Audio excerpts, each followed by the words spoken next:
What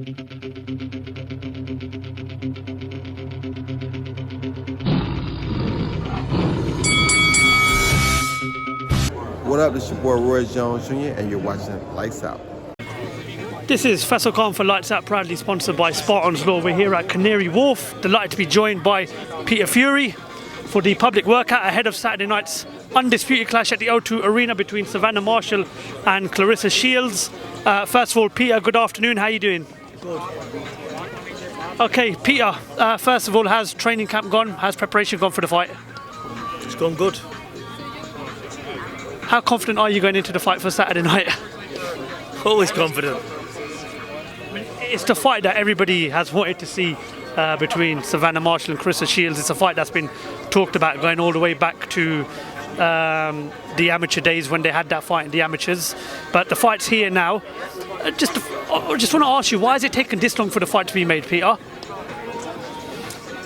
Well, they both come on in their careers, and it's better for both of them, isn't it? Because it's built up the right way.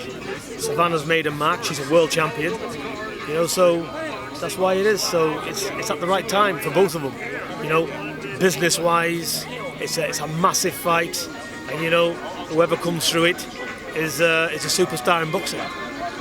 You've obviously managed fighters going into big fights like this in the past before. Peter, how do you sort of prepare differently, especially the fact that it is history in the making with it being an all-women's card and the fact that it's for an undisputed clash and that the whole world will be watching a fight like this? I don't care if the world's watching it or one person. For me, let's get in there, have a good fight. That's what we train for and enjoy it. I've got no pressure, zero. I don't care. I want to see a good fight. And that's what I train them to do. Give me a good fight. Forget everything else. I hope the fans enjoy it as much as I'm going to enjoy it, because I want an all-out war. That's what we train for. I hope we get it. Women's boxing is on a massive high right now. Obviously, you only have to go back to April where we saw Katie Taylor and Amanda Serrano, who put on an absolute spectacle at Madison Square Garden. Just how confident are you that this fight is going to go one better on Saturday night, Peter? I don't know if it's going to go one better than that or not. It's different styles. Two very, very extremely good fighters. So this is all about Savannah and Shields. So let's get this fight on Saturday. And I'm 99.9% sure we're in for a top fight here.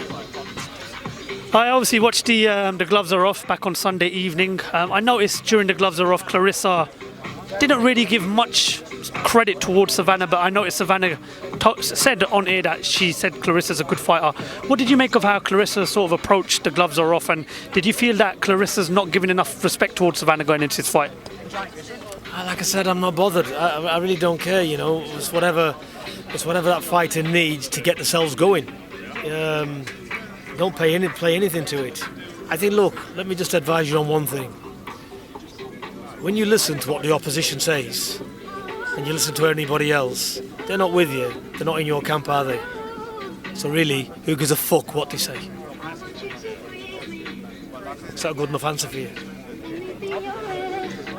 And again, obviously, there's some controversy surrounding the fight. Obviously, I've seen the back and forth on social media.